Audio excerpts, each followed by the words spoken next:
कल में बा हथियार हमनी के, कल में से रसता निकली।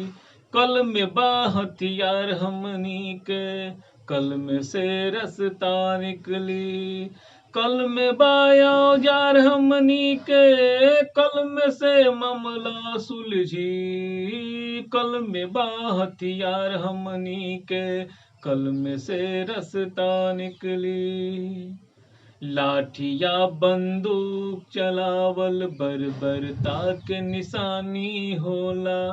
कल में बा तलवार हमनी के, कल में से लफड़ा सलटी। कल में बा हथियार हमनी के, कल में से रसता निकली। ये जहालत के तूफान में जब टूटल जाता कुल किनारा।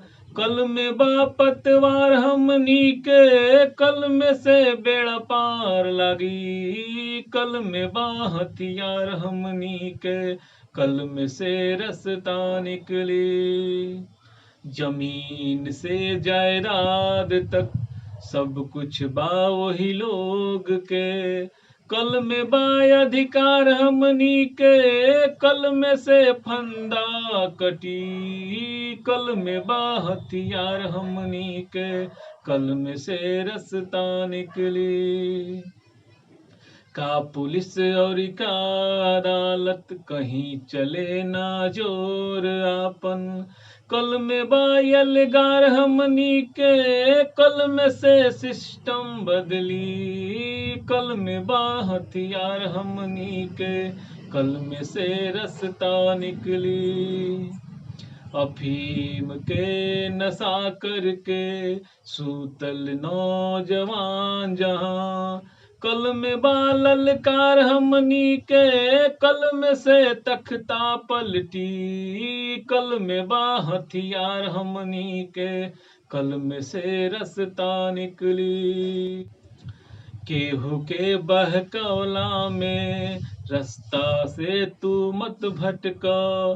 कल में बा सरदार हमनी के, कल में से मंजिल मिली। कल में बा हथियार हमनी के, कल में से रसता निकली।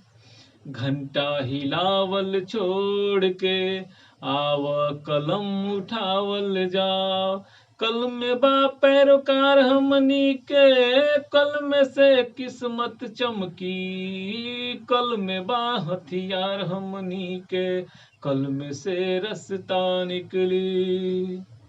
ना मंत्री ना संतरी, ना पूंजीपति ना धर्म गुरु, कल में बा सरकार हमनी के, कल में से ई देश चली। कल में बा हथियार हमनी के, कल में से रसता निकली।